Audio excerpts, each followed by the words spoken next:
Olá, muita informação e saúde. Começa agora Mistérios do Corpo. Tem bastante gente que sofre com a famosa cefaleia. Mas quando o problema é com os pequenos, a consequência pode ser bem mais dolorosa. Hoje a nossa convidada é a doutora Thaís Rodrigues Villa. Ela é neurologista do setor de investigação e tratamento das cefaleias da disciplina de Neurologia e Neurocirurgia da Unifesp.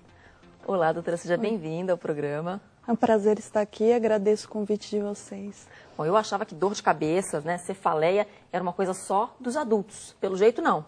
Esse é um mito bastante frequente de que criança não teria dor de cabeça.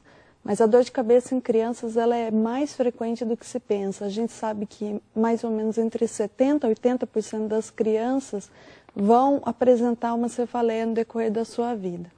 Agora, eu quando era criança, até acho que adolescente, enfim, eu não me lembro de ter tido dor de cabeça. Você acha que isso é frequente? Hoje em dia, os tempos mudaram ou sempre foi assim e eu que tenho sorte de nunca ter tido dor de cabeça nessa época? Na verdade, as cefaleias primárias, elas são multifatoriais. Existe uma tendência hereditária, provavelmente, isso está sendo visto de maneira importante, e também um fator ambiental bastante importante. Então, com certeza, realmente as novas rotinas, os novos hábitos podem sim estar aumentando a frequência e nessa idade tão tenra idade, desde crianças. A gente vai falar mais sobre isso. Eu só tenho uma curiosidade, a dor de cabeça da criança, ela é parecida com a dor de cabeça do adulto? Então, a criança ela tende a ter uma dor mais fraca intensidade, e com um período mais curto na crise. Porém, existem crianças que têm crises intensas, como a enxaqueca, tem crianças que têm crises intensas, assim como o adulto, inclusive com náuseas e vômitos. Isso vai variar muito também de paciente a paciente. E a criança, dependendo da idade, não consegue se explicar direito, né? Não consegue dizer o que está sentindo. Às vezes tem a náusea, chega a vomitar e não consegue dizer que aquilo é uma dor de cabeça. Sim, isso acontece. Quanto mais nova é a criança, maior é a nossa dificuldade em tirar uma história dessa dor. E a história da dor, a anamnese, em cefaleia, em dor de cabeça, é de suma importância para se chegar ao diagnóstico. Nas crianças pequenas, isso dificulta realmente o diagnóstico delas. Porque um adulto no consultório, você conversa, você pergunta e o adulto sabe se explicar. No consultório, por exemplo, você tem que ir mais a fundo ali nas perguntas, insistir, fazer muitas vezes a mesma pergunta. E né? muitas vezes adaptar essas perguntas à própria rotina da criança. Então, existe, por exemplo, na enxaqueca, tem uma aversão grande à claridade, a barulho, que a gente chama como termos médicos fotofobia, fonofobia. Na criança não tem como perguntar isso diretamente, a não ser em crianças maiores. Então a gente pergunta aos pais, a luz incomoda, a criança foge, o barulho, ela reclama desse barulho, então a gente adapta até aquele comportamento da criança para poder ter essa anamnese, essa história da dor. A gente popularmente chama de dor de cabeça todos os tipos de dores nessa região, mas são diferentes, né? Enxaqueca, dor de cabeça, qual é a diferença? Explica pra gente. Na verdade, dor de cabeça ela é um sintoma, né? A dor de cabeça é um sintoma que pode aparecer em N morbidade, N doenças, né? A gente chama de dor de cabeça primária ou cefaleia, que é o termo médico de dor de cabeça, é a mesma coisa. Cefaleias primárias são doenças onde a dor de cabeça é o problema e não é provocada por causas secundárias, ou seja, por um tumor, um trauma craniano. A dor de cabeça é o problema em si.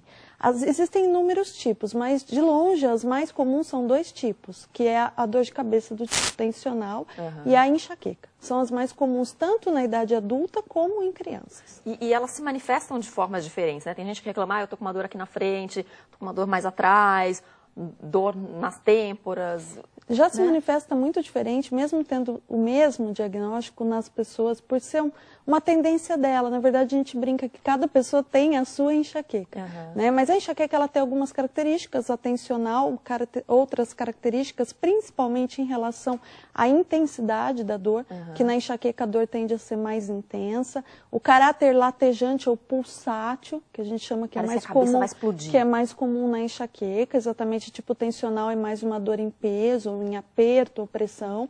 A localização na cabeça, que no tipo tensional é mais difusa, e na enxaqueca tende, não obrigatoriamente, mas tende a ser unilateral, um lado da cabeça, e também na duração. A enxaqueca ela tem uma duração às vezes mais curta, já que a tensional pode durar até muitos dias. E a enxaqueca até 3 dias a crise. Bom, às vezes a gente acorda até com aquela ressaca da dor de cabeça, né? Melhorou, mas você ainda fica até meio tonto, assim. Sim. Você usa muito esse termo tensional. O que é a dor de cabeça tensional? Ela é um tipo de dor de cabeça, esse é o nome mesmo. Existe uma classificação de cefaleias, né? E realmente o nome do diagnóstico é isso, dor de cabeça é cefaleia do tipo tensional. É um tipo de dor de cabeça é mais frequente na população, aqui a população até erroneamente chama de dor de cabeça normal. A gente brinca que dor não é normal nunca, mas por ser extremamente comum a dor de cabeça do tipo tensional, o paciente tende a chamar de normal. Essa dor normalmente provocada por estímulos estressores do ambiente e de menor intensidade, menor gravidade, mais comum mesmo na população em geral. E tem a ver também esse nome com a tensão mesmo do dia a dia, quando a gente está muito tenso, passa por algum nervoso, discute. Isso já aconteceu comigo, às vezes eu passei por um dia ruim, cheguei em casa, batata, fiquei com dor de cabeça. O gatilho de tensão, que a gente chamou de ansiedade ou estresse emocional, ele é um desencadeante dos dois tipos, na verdade, de todo tipo de dor de cabeça primária, inclusive da enxaqueca. Um dos mais importantes gatilhos de enxaqueca é a tensão, né? Mas talvez esse nome tensional deixe um pouco, né, estranho, porque parece que ela só é provocada ou ela é causada por isso. Realmente é o principal gatilho no tipo tensional e não se sabe ainda, até por isso chamado, se existia alguma tensão muscular associada, mas isso não causando, mas também associada na região cervical, na região do pescoço, junto à dor de cabeça. No próximo bloco, doutora, a gente vai continuar essa conversa sobre cefaleia, sobre dores de cabeça, saber mais sobre as crianças e o que causa aí as dores de cabeça. A gente volta já já, não saia daí.